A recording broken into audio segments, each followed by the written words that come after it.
Radio at 103.5 FM, live streamed at newhavenindependent.org. And we're in the home stretch here, folks. We're doing a 2-day communal fundraiser at the toughest times we've known in our recent memory for almost 400 nonprofits in New Haven, surrounding area, to help do the work that needs to be done in our community. If you want to help close to 400 nonprofits, pick your favorite ones, one piece by piece, go to thegreatgive.org. The Great Give, don't forget the.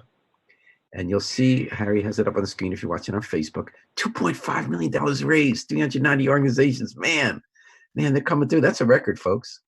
That's more than $500 million more that's been raised in past years, and we can't let up because with COVID-19, the needs are greater than ever before.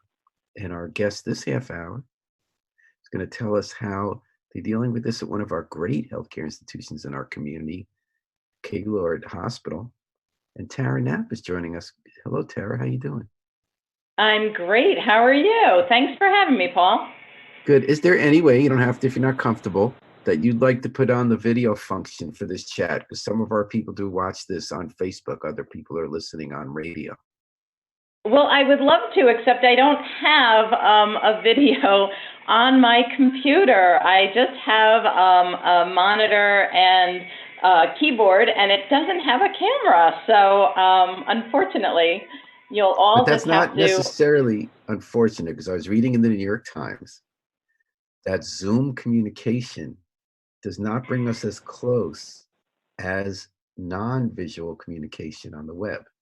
The argument is because there's a 3-second lag on Zoom, we have all these subconscious visual clues when we communicate with each other, and they're all scrambled on Zoom. So even though you think seeing a person gets you more connected to them, that and the combination that the camera, if you had one, Tara, would show you at an angle that doesn't equal the way we're really looking at each other, that it wouldn't get us there. That's why people think podcasts more than videos get you deeper into the story. So I think you're ahead of your time, Tara. Just let you know. Well, thank you very much. But it's interesting that we are talking about video and webcams, because one of the needs that Gaylord had when all of this COVID-19 started to take off was, and the governor had asked for non-essentials or to close certain, outpatient facilities. We, within 48 hours, found ourselves in the business of telehealth, and we couldn't get webcams. And you couldn't get them in stores or anything because all the workers had been sent home, and everyone had been getting webcams for learning in school from their kitchen table, and people who had to work remotely and participate in Zoom conference calls. So we had, scrambled to try and get webcams and laptops that had cameras, because again, we have terminals and monitors, and we just didn't have cameras in most of our computers, and for HIPAA purposes, that's a good thing, right? Except when you want to go into telehealth, now you need it. So I mean, you've got to see the scrape on that knee, or you got to see how something's healing. You need the camera for that, don't you? Exactly. Well, Tara Knapp, you're with Gaylord Specialty Healthcare in Wallingford, which has grown so much over the years, helping so many people. Before we get into the nitty gritty, do you have a song or a poem that we ask everybody to start the segments off with? Oh, I sure do, and I'm glad you asked. I have a song, and here it goes, all right? And I'm a terrible singer, but I think everybody is familiar with what I'm about to sing. So, happy birthday to me, happy birthday to me, happy birthday, dear Tara, happy birthday to me, happy birthday to me, happy birthday to me, happy birthday, dear Tara, happy birthday to me. And the reason, I hope everybody knows that I chose that, is because when you're washing your hands, you should wash your hands long enough that you can sing happy birthday twice. And one of the main ways that we can fight COVID-19 is to wash our hands. And we should be doing it so that we can sing happy birthday twice. Well, that, by the way, just for the record, you can sing perfectly fine. Tara Knapp. Tara Knapp is the Vice President for Development at Gaylord Specialty Healthcare. And we're going to go into what Gaylord does, because this half hour, we're asking you, in addition to the other great nonprofits in New Haven to support, to go to thegreatgive.org. You can't forget that, thegreatgive.org. Go to Gaylord Hospital and show them how much we support the great work they do with rehabilitation and other hospital and outpatient services there. You know, tell me if I'm wrong about this, Tara, because I'm just a layperson on healthcare. I've been a little confused about the way official guidance has evolved about COVID, because obviously this is a new disease and it's not fully understood. Like now we're trying to figure out why kids have these inflamed toes, and some kids all of a sudden are showing up who can't breathe, and we thought little kids can't get this. What I thought has been consistent is what you just said about happy birthday, that the main ways you get it is someone breathes on you up close, and that one of the great ways to prevent it is to wash your hands, because people like me don't stop touching our faces with our hands. The mask stuff has been confusing. I'm wearing my mask every time I go out, but I'm worried that it gives the illusion that then you can be close together. I'll give you an example. There was this wonderful mask giveaway yesterday, 50,000 masks they gave away in Science Park for people who can't get the masks. And everyone was excited to do it. It was such a good thing. And they were all clustered like a foot or less away from each other.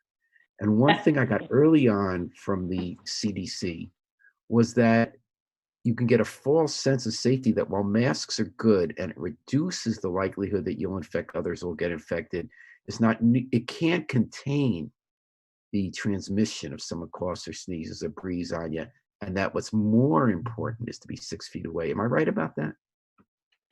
Yes.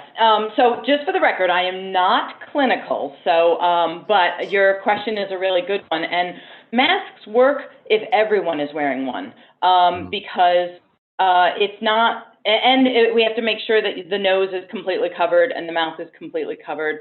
And even when and you're right, it gives people a false sense of security. I see people with just thin scarves or neckerchiefs, and you know, it may not particularly, you know, protect from a very strong sneeze or cough, but if everybody is wearing a mask, and you're protecting all of us.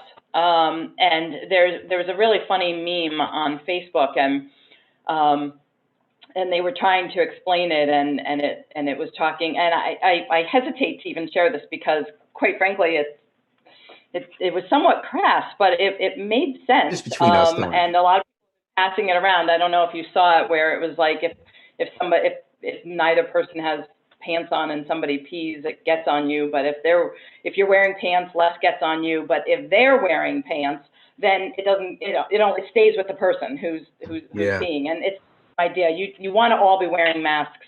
And you're right. I think it gives people a false sense of security that they can stand 1 foot or shoulder to shoulder with somebody just because they're wearing a mask. But you know, they're not wearing gloves. They're touching other things. And then when they take their hands and they take that mask off and then touch their face, you know, washing our hands, not touching our face, staying 6 feet apart, all of those things really do work.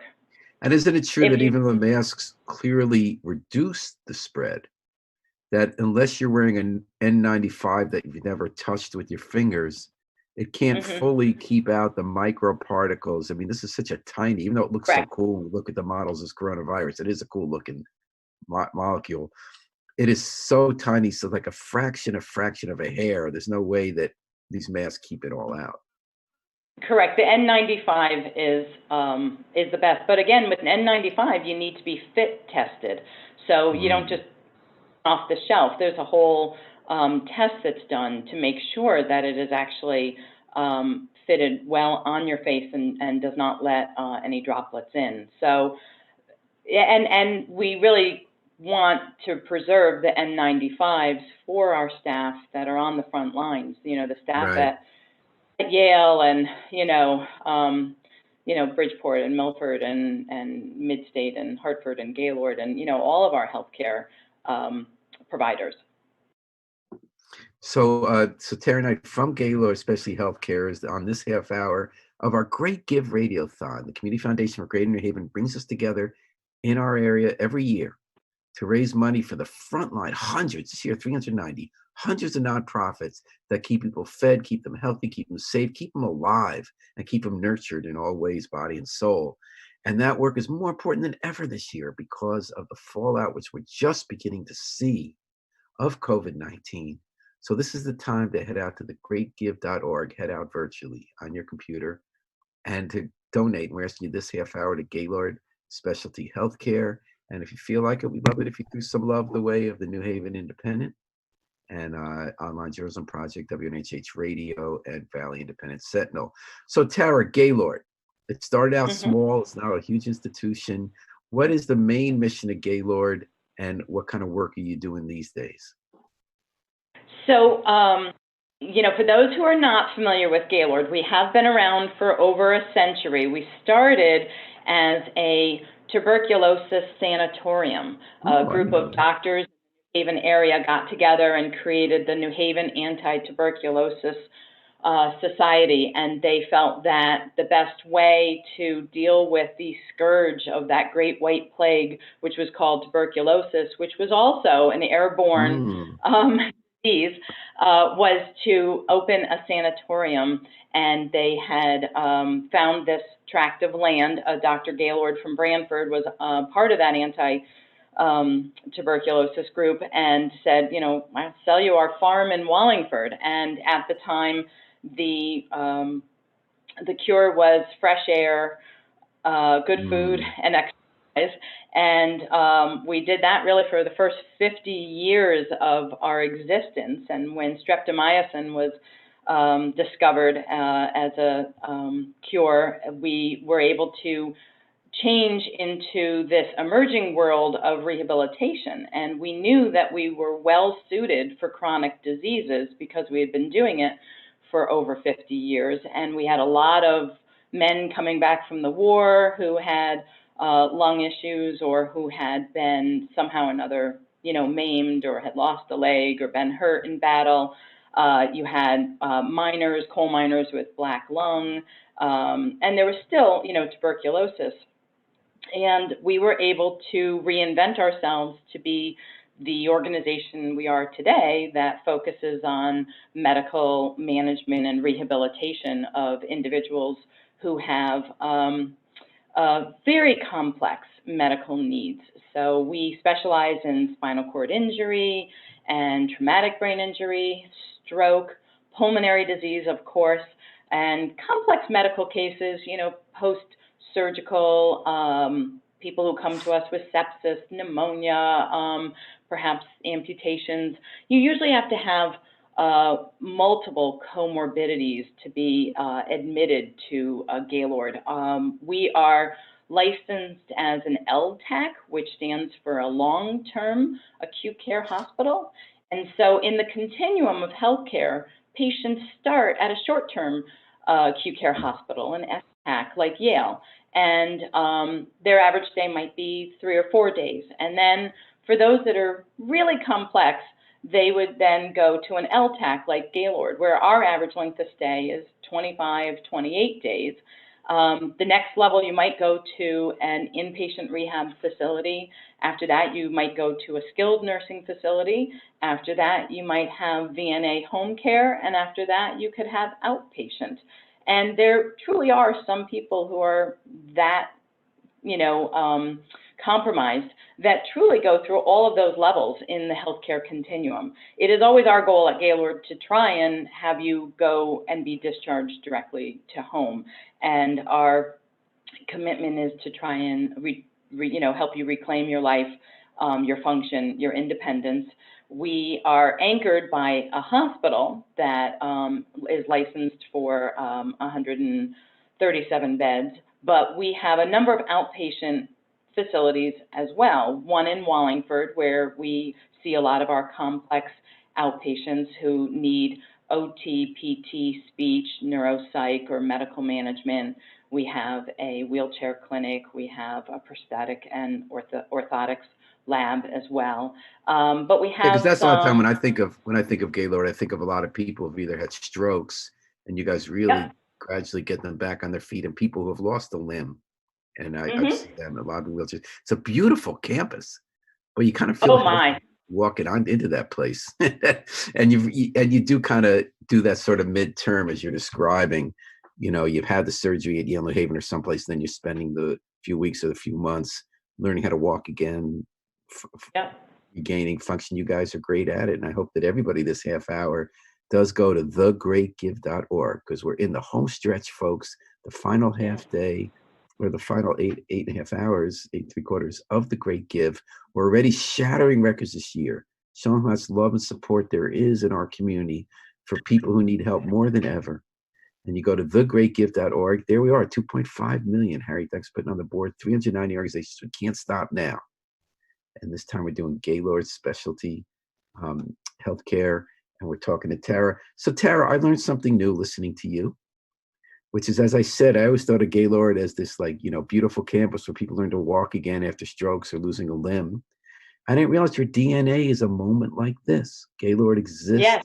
because of a pandemic with a respiratory illness. So let me ask you, how does that set you up to deal with COVID? Are you dealing with COVID in terms of protecting what you have and who's there and altering how you do it? Or are you also Mhm. dealing with COVID patients?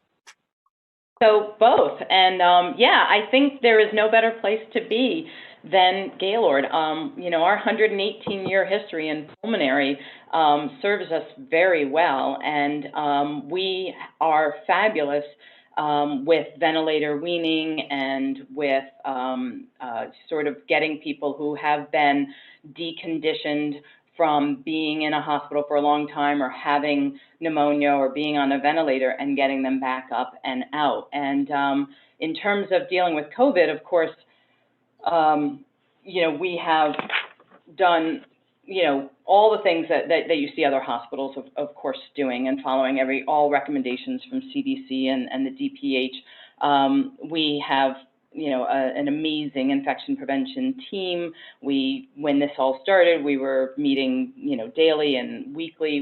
We already have very strict cleaning protocols, and we, of course, increased that. We had changed how we meet here at the hospital, fewer people in meetings, bigger rooms, wearing masks, call-in numbers. We suspended our visitors. We suspended vendors coming into the hospital. We actually have had we've added some extra staff to help with our patients now that they don't have any visitors to FaceTime with their loved ones. We have initiated window visits that we coordinate. We, of course, have screening questions and take temperatures at the door. We had canceled and postponed events and things of that nature.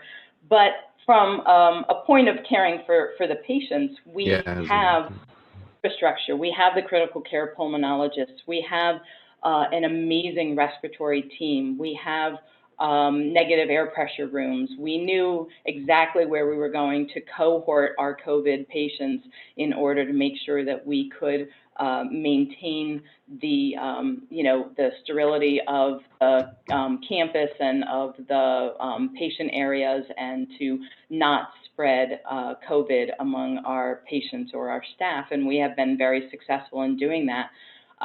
Today, while I was waiting for our session to go live at exactly 11 o'clock, the song Don't Stop Believing by Journey was being played overhead, which is the signal in the hospital that another COVID patient was set to be discharged. And so the music starts, and staff, if they are able and can get away from certain duties, we line the hallways, and those that can will go to the Milne lobby and cheer and clap and give a big send-off to Wow, our COVID. that is wonderful. How many times have you done that so far? Well, so today was the fourth discharge of a COVID patient, and actually I think Fox 61 News was here to cover that, and he was being reunited with his family he had not seen in 7 weeks. He has like a 5-year-old and a 1-year-old. So I missed the magic moment. I love to run no matter what I'm doing to go to the lobby and see that, because it's amazing. And if you go to our YouTube channel, we have an amazing discharge from about a week ago, where a gentleman who had been in the hospital for over 5 weeks, 3 weeks at Hartford, and I think 2 weeks at Gaylord. He was wheeled into the lobby, but when he saw his wife and daughter, there was this dramatic moment where he pulled the brake of the chair and he got up and he ran to them, and it was just amazing. He just, you know, when you haven't seen your wife or your daughter or your children in weeks, in more than a month, and you cannot hold their hand, and you're going through a scary time all alone, you know, and you're not alone. You have obviously staff around, but they're not family. And so, so we celebrate every time somebody leaves. That's wonderful. It is a celebration. Do you have other songs like that, Tara, that play that signal something? We don't, but you know what? We love it so much that we're thinking about, you know, what can we do? I will tell you that a long tradition here at the hospital, dating back to the tuberculosis days, was the Grateful alumni back in the 20s had built an arch called the Lyman Arch that's on our campus, and that's where the cars used to drive through to the front of Gaylord. And in it was suspended a bell. And when patients were discharged from tuberculosis, as they were leaving campus, they would pick up a pebble and they would try and hit that bell. And if they hit it, and it signified, you know, health and happiness for the rest of their life. And that bell is now inside the Jackson Pavilion in the lobby, full of nicks and crevices, because that pounded with pebbles and rocks in order to get it to ring. And for years, the bell was a symbol of Gaylord. The auxiliary used to use it, and it was on, you know, pictures and stuff. But the patients had always found ways to sort of mark their time and, you know, symbolize that this was a crossing over from illness to health to, you know, from sort of disability to ability, or to lack of function and to function. And so, yeah, I think we really have enjoyed playing the music and celebrating that someone is leaving and may continue this. So right now we just have to get through COVID-19 and all that is happening, but we would love to revisit it. Do you know Toad's Place in New Haven? I do. So when they play The Tide is High by Blondie. Yes. That means the police are in the building trying to find underage drinkers, so everybody runs downstairs or out the back door.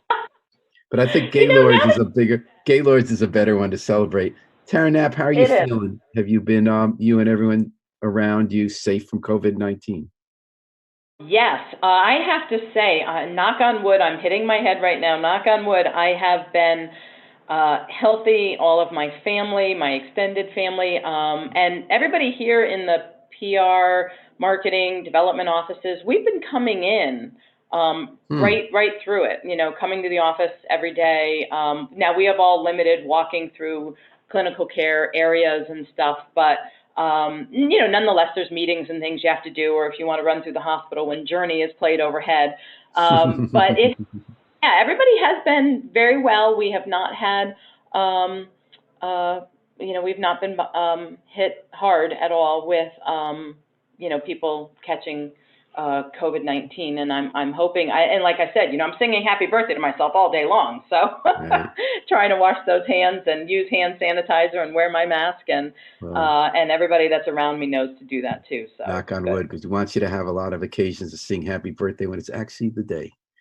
Tara, thank you so much for making the time to come on the Great Give Radiothon at WNHH FM 103.5, live stream at newhavenindependent.org. We're in the second day home stretch of the annual Great Give, where we're asking everybody to come together and help support the wonderful nonprofits, 390 organizations and counting.